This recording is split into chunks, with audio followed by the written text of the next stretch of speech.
कक्षा 10वीं की स्टूडेंट पहले आपका वैसा यहाँ पे हिंदी का अक्टूबर महीने का मासिक टेस्ट पेपर लेके आ चुके हैं और साथ ही आपका बिल्कुल रियल टेस्ट पेपर है, यही आपको स्कूल में मिलेगा। तो इस वीडियो को आपको ध्यान से देखना है और साथ ही 20 में 20 अंक लाना चाहते हैं तो इस वीडियो को ध्यान से देखिएगा। पूरा आपका रियल टेस्ट पेपर है, ठीक है। और साथ ही इस वीडियो को आपको अपने दोस्त तक क्या करना है, शेयर कर देना है, ठीक है। आप इस वीडियो को शेयर करेंगे अपने दोस्त तक तो वो भी 20 में 20 अंक लाएंगे और टॉप करेंगे। तो आपको अपने दोस्त तक शेयर कर देना है, ठीक है। जिससे और जैसे ही उनके 20 में 20 अंक आएंगे तो भाई वो खुश हो जाएंगे, ठीक है। तो आपको शेयर जरूर कर देना है। आप यहाँ पर देख लीजिए, मासिक मूल्यांकन माह अक्टूबर कक्षा 10वीं विषय हिंदी, समय आपका 1 घंटे रहने वाला है। साथ ही आपको कक्षा 10वीं के यहाँ पर, ठीक है, अक्टूबर महीने के जो सभी विषय के टेस्ट पेपर है वो आपको हमारे चैनल पर मिल जाएंगे, हमने अपलोड कर दिए हैं। तो चलिए आपका हिंदी विषय का जो टेस्ट पेपर है वो देख लेते हैं। तो आपके निर्देश आते हैं, सही प्रश्न हल करना, ठीक है, हल करना अनिवार्य है।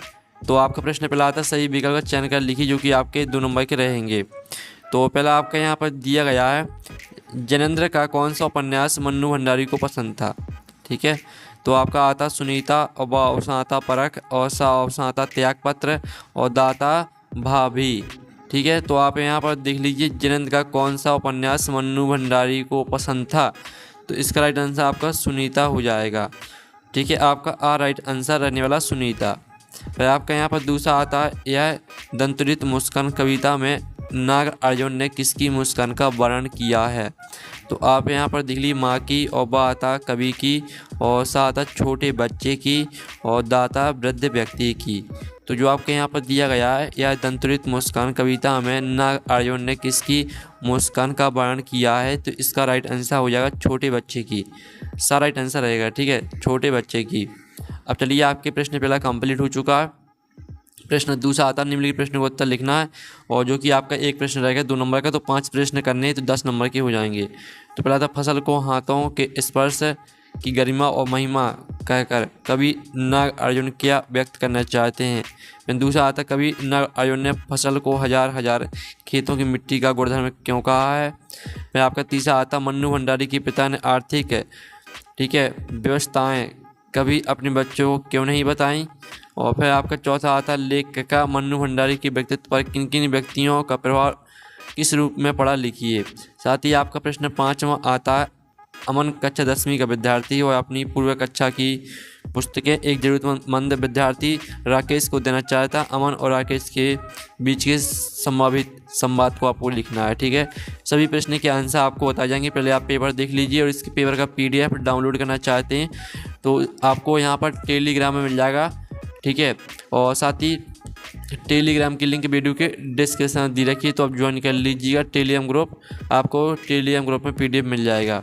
प्रश्न तीसरा आता है, जिसमें आपको गद्यांश की संदर्भ प्रसंग व्याख्या लिखनी है। यह आपका गद्यांश दिया गया, पिता की ठीक विपरीत थी हमारी, ठीक है, बेपढ़ी लिखी माँ। तो ये आपका 4 नंबर का रहेगा, इसकी आपको संदर्भ प्रसंग व्याख्या लिखनी है। प्रश्न 4 देख लीजिए, इसकी आपको संदर्भ प्रसंग व्याख्या लिखनी, जो कि आपका काव्यांश है, ये भी आपका 4 नंबर का है। तो चलिए, आपके प्रश्न यहाँ पर हमने प्रश्न 1 का आंसर करा दिया है, प्रश्न 2, प्रश्न 3 और प्रश्न 4 जो इनके आंसर है वो देख लेते हैं, ठीक है।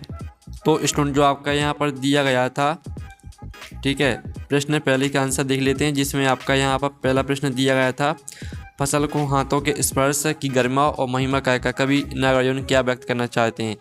जो आपका प्रश्न दूसरा दिया गया था, जिसमें आपको 5 प्रश्न करने हैं, तो पहले प्रश्न का आंसर देख लीजिए, कवि नागार्जुन फसल को हाथों के स्पर्श की गरिमा और महिमा कहकर यह व्यक्त करना चाहते हैं कि फसल केवल प्रकृति का परिणाम नहीं है, बल्कि उसमें मनुष्य के श्रम और योगदान का महत्व भी है। किसानों की कठिन परिश्रम, उनके हाथों का स्पर्श और उनके द्वारा किए गए मेहनत की महानता को कवि ने उजागर किया है। यह फसल में मानवीय प्रवास के मूल को स्थापित करता है। पहले प्रश्न का आंसर हो जाता है। फिर आप दूसरे प्रश्न का आंसर देख सकते हैं, कवि नागार्जुन ने फसल को हजार हजार खेतों की मिट्टी का गुणधर्म क्यों कहा है। तो कवि नागार्जुन ने फसल को हजार हजार खेतों की मिट्टी का गुणधर्म इसलिए कहा क्योंकि फसल किसी एक खेत या एक प्रकार की मिट्टी की उपज नहीं होती, ठीक है। समृद्धि का मूल आधार है, यहाँ तक याद कर लेना है। साथ ही प्रश्न तीसरे का आंसर देख सकते हैं आप, मन्नू भंडारी के पिता ने आर्थिक व्यवस्थाएं कभी अपने बच्चों को क्यों नहीं बताईं। तो इसका आंसर देख लीजिए, मन्नू भंडारी के पिता अपनी आर्थिक व्यवस्थाएं कभी अपने बच्चे को नहीं बताते थे, ताकि बच्चों की पढ़ाई लिखाई और सामाजिक प्रतिष्ठा व कोई आँच ना आए। वे चाहते थे कि बच्चों का विकास स्वस्थ वातावरण में हो और वे इन चिंताओं से मुक्त रहकर अपने भविष्य पर ध्यान केंद्रित कर सके। साथ ही प्रश्न चौथे का आंसर देख लीजिए। लेखिका मन्नू भंडारी के व्यक्तित्व पर किन किन व्यक्तियों का प्रभाव किस रूप में पड़ा, लिखिए। लेखिका मन्नू भंडारी के व्यक्तित्व पर मुख्य रूप से 2 व्यक्तियों का प्रभाव पड़ा है।